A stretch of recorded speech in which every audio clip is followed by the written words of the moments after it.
Question लिखो, what is quantum numbers? What is quantum numbers? नया question लिखेंगे, what is quantum number? एक minute जरा क्वेश्चन करो, what is quantum numbers? Quantum numbers किसे कहते हैं? क्वांटम नंबर का मतलब क्या होता है? सभी जरा ध्यान से देखना बोर्ड के ऊपर। क्वांटम नंबर क्या होता है? तो ये एटम है, एटम का ये न्यूक्लियस है, इसके चारों तरफ ये है सर्कुलर पाथ जिसका नाम होता है ऑर्बिट, है ना। इस ऑर्बिट के अंदर रोटेशन करने काम कौन करता है बेटा? इलेक्ट्रॉन। कौन घूमता है? इलेक्ट्रॉन।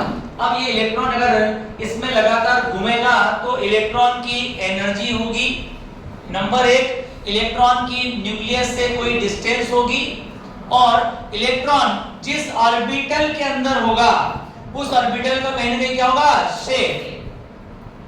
ऑर्बिटल क्या होगा वहां पे? शेप।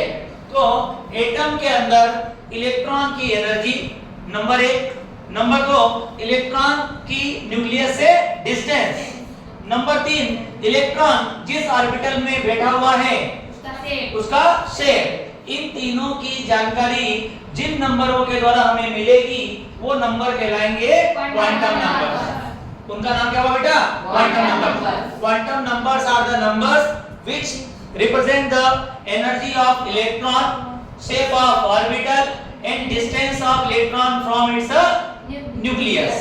न्यूक्लियस उसकी डिस्टेंस, इन तीन चीजों की जानकारी देने वाले सभी नंबर कहलाते हैं quantum numbers. Write down the numbers which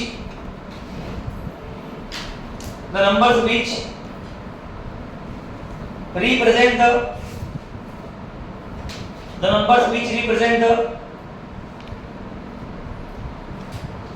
energy of electron, comma its distance from nucleus, its distance from nucleus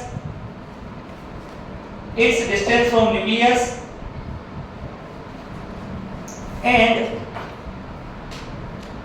shape of orbital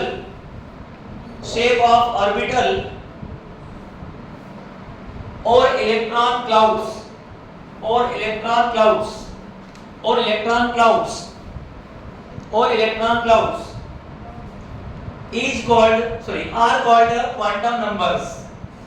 are called quantum numbers.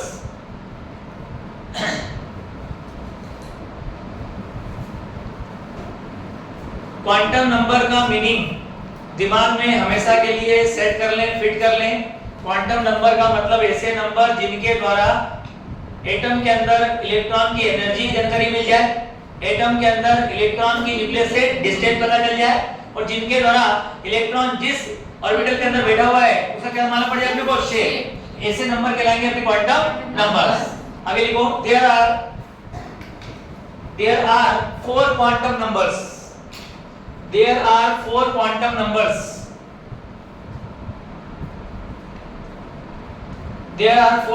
numbers.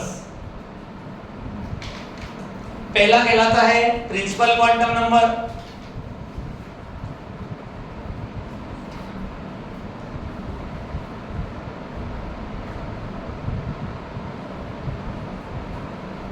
दूसरा कहलाता है एज्यूमेथल क्वांटम नंबर,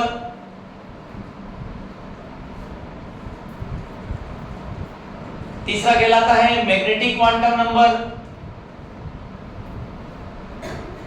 और चौथा कहलाता है spin quantum number.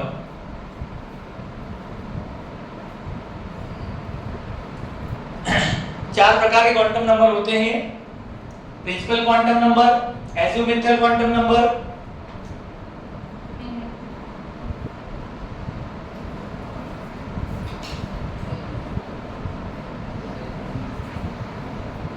Azimuthal quantum number, और आखिरी होता है मैग्नेटिक क्वांटम नंबर।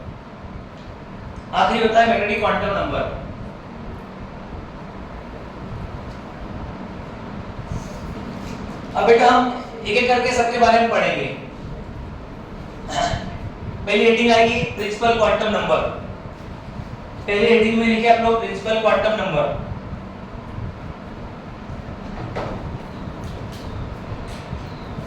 पहली हेडिंग आप लोग लिखो principal quantum number.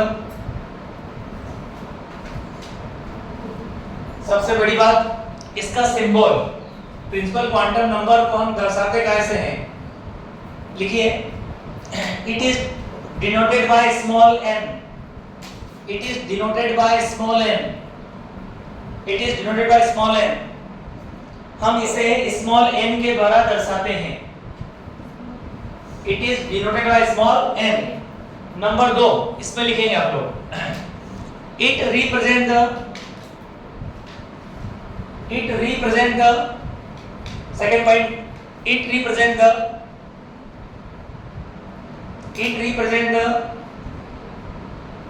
energy and distance of electron, energy and distance of electron, energy and distance of electron, energy and distance of electron from the nucleus, from the nucleus। कैसे? अगर मैंने कहा कि n का मान 1 है, 2 है, 3 है, 4 है, डैश डैश डैश। अगर n का मान 1 है, इसका मतलब जो ऑर्बिटल है, ऑर्बिट है, उसका नाम क्या होगा बेटा यहाँ पे? k। अगर n का मान 2 है तो ऑर्बिट क्या होगा? l। n का मान कितना है? 3 है और m, और ये 4 पे क्या होगा? n। ऐसे आप आगे बढ़ाते जाएंगे। तो n प्रिंसिपल क्वांटम नंबर है तो वो k ऑर्बिट को रिप्रेजेंट करता है। n बराबर अगर 2 है तो वो l को रिप्रेजेंट करेगा। n बराबर कितना है? 3 है तो m को रिप्रेजेंट करेगा, और n का मान कितना है? 4। इसका मतलब क्या है यहाँ पे? n। आगे लिखे if, तीसरा पॉइंट है if करके लिखते हैं, और ये बोर्ड पे जो लिखा हुआ है इसको उतार लीजिए आप।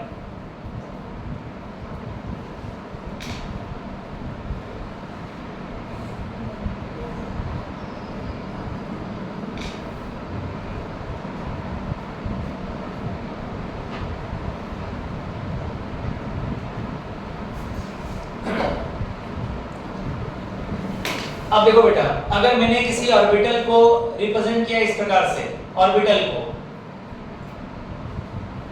कोई भी ऑर्बिटल है, अगर आप इसको इस प्रकार से रिप्रेजेंट करते हैं, ठीक है, 4s 3d 4f 5s 2s, और मैं कहूँ बेटा इनको देख के बताइए कि इन सभी ऑर्बिटल के लिए प्रिंसिपल क्वांटम नंबर का मान कितना होगा, इन सब के लिए n का मान कितना होना चाहिए। तो ये चीजों को देख करके आपने कहा 4s में से s हटा दीजिए, क्या लिखा है यहाँ पे? 4। n का मान कितना हो गया? 4। यहाँ पे लिखा है 3d, क्या हट जाएगा से? d, क्या बचा है? 3। n का मान कितना हो गया? 3। यहाँ पे क्या लिखा है आपका? 5s, कौन हटेगा यहाँ से? s, क्या बचा है? 5। n का मान कितना हो गया? 5। यहाँ पे क्या लिखा है? 2s, किसको हटाएंगे? s को, क्या बचा है? 2। तो n का मान क्या हो गया? 2। इस प्रकार हम लोग ऑर्बिटल को देख करके प्रिंसिपल क्वांटम नंबर का वैल्यू फाइंड कर सकते हैं। अगर प्रिंसिपल क्वांटम नंबर का मान निकालना है तो आपको जो ऑर्बिटल दिया गया है उसके आगे एक अंक लिखा रहेगा, एक संख्या दी रहेगी, और संख्या जो है वो n को दर्शाती है या प्रिंसिपल क्वांटम नंबर को दर्शाती है। इससे ये भी मालूम पड़ता है कि 4s ऑर्बिटल किस सेल में होगा। तो 4s ऑर्बिटल कौन सेल होगा बेटा आपका? n। समझे आप लोग? 3d ऑर्बिटल कौन सेल में होगा? m। सेकंड लिखिए एक्सोमेथल quantum number, एक्सोमेथल quantum number.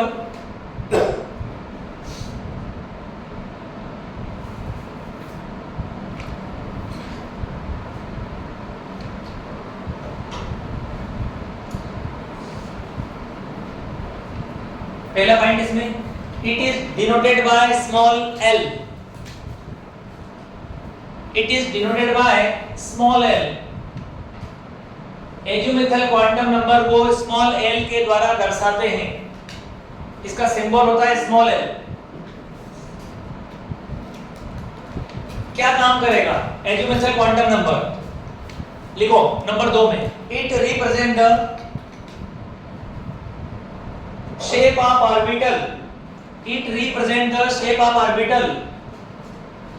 It represent the shape of orbital and number of subcell and number of subcells, number of subcell in which the number of subcell in which the orbital of electron is located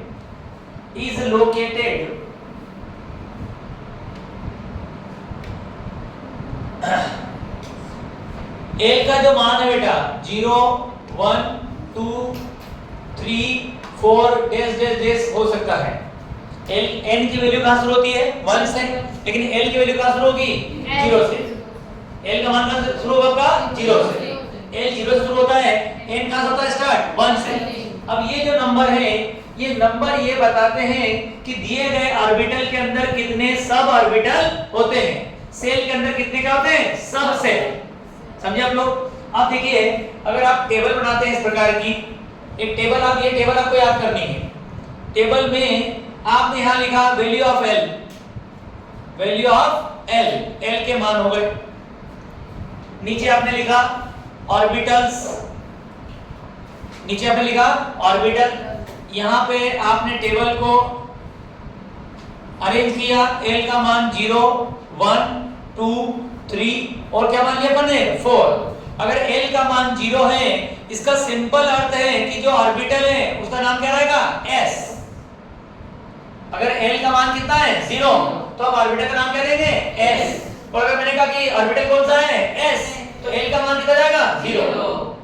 orbital अगर s है तो l कितना होगा 0 और l की value क्या है 0, तो ऑर्बिटल का नाम क्या देंगे s। इसी प्रकार से अगर ऑर्बिटल का नाम दिया मैंने क्या बेटा p, तो इसके लिए l का मान कितना होता है 1, l का मान कितना होता है 1, l का मान कितना होगा 1। अगर मैंने ऑर्बिटल कहा d, नाम दिया है d, तो l का मान कितना हो गया 2 हो जाए। अगर value of l is 2, then name the orbital d। इसी प्रकार से f, फिर आएगा g, फिर आएगा h। बनाइए टेबल। ये टेबल आपको याद करनी है।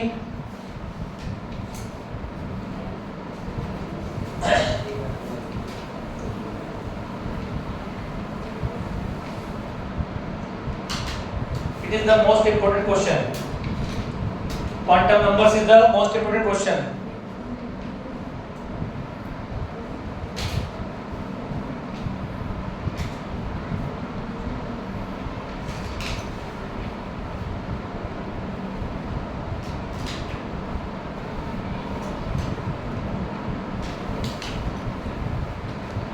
Value of L represent the shape of orbital and number of subcell. Number of subcell.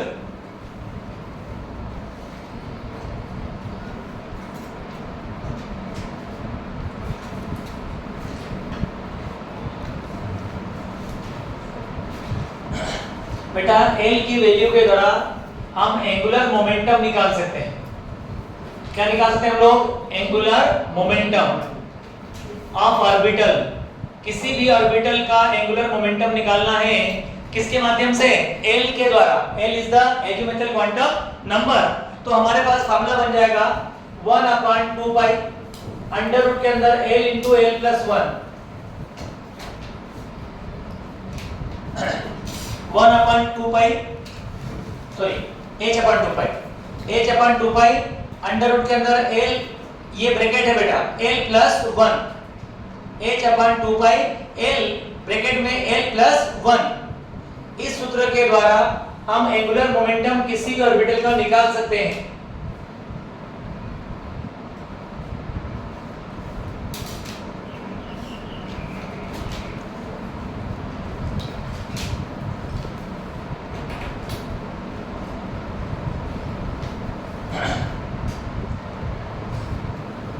अब देखो बेटा, मैंने अगर लिखा 4s, आपसे पूछा बेटा n और l का मान बताओ क्या होगा? यदि ऑर्बिटल का नाम लिखा है 4s तो n और l का मान कितना होगा? और l का मान 0, क्योंकि ये 0 कहां से आया बेटा? s को देकर। टेबल में आपने देखा कि अगर s ऑर्बिटल है तो l का मान कितना होगा? 0। इसी प्रकार से अगर मैंने 5p लिखा तो n का मान बताइए कितना होगा? 5 और l का मान कितना जाएगा? 1। यदि मैंने लिखा 4f बताइए n का मान कितना होगा? 4। l का मान कितना होगा? 3 हो जाएगा। सुन लिया लोगों ने? टेबल का उपयोग करके हम n क्वांटम नंबर और l क्वांटम नंबर का वैल्यू निकाल सकते हैं। तीसरा लिखिए magnetic quantum number. Magnetic quantum number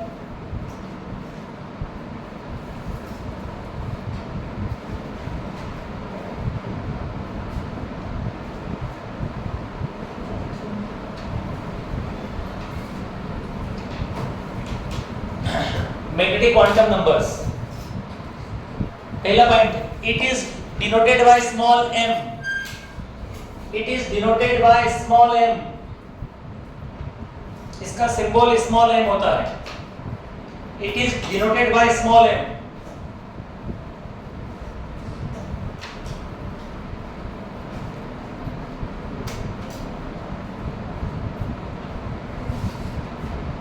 number 2, it shows the Zeeman effect. इसका मेन फंक्शन है it shows the Zeeman effect. It shows the Zeeman effect. Zeeman effect. Zeeman effect. अगर आपको m का मान कितने होंगे तो फॉर्मूला होता है 2l + 1। 2l + 1 m बराबर होता है 2l + 1, ठीक है। और m का जो मान है वो -l से शुरू होगा और खत्म हो जाएगा +l पर। m की कितनी वैल्यू आएगी? 2l + 1 वैल्यू आती है m की, और m का मान निकालना है। क्या क्या मान होता है? तो m का मान आता है -l से लेकर +l तक। अब ये कैसे? तो मैं बता रहा हूं आपको, देखो उदाहरण के द्वारा।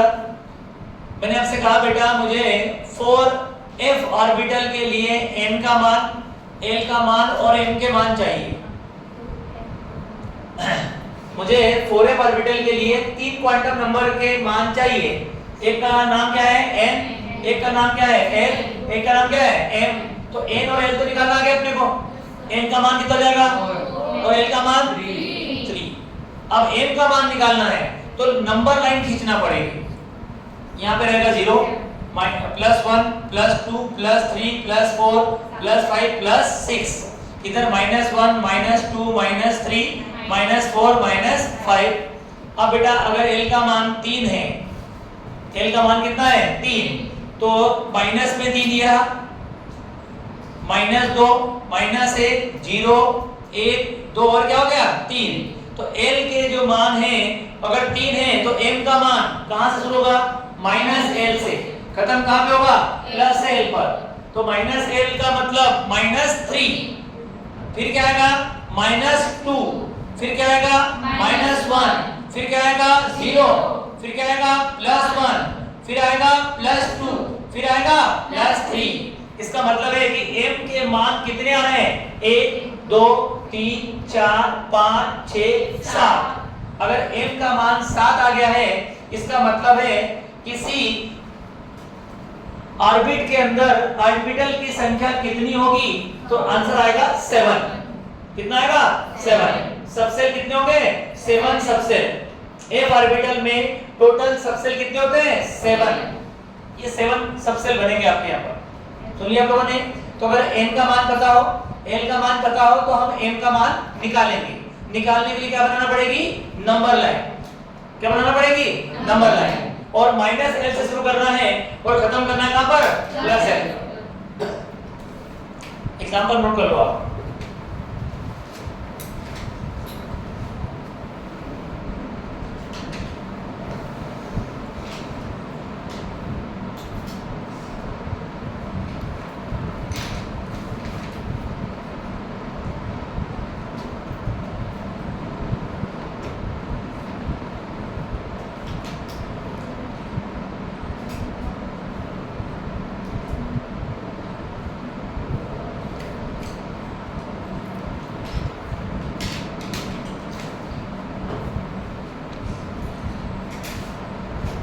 एंटी क्वांटम नंबर का काम मेन काम होता है एजुमेंथल जीमन इफेक्ट को दर्शाना, जीमन इफेक्ट बताना।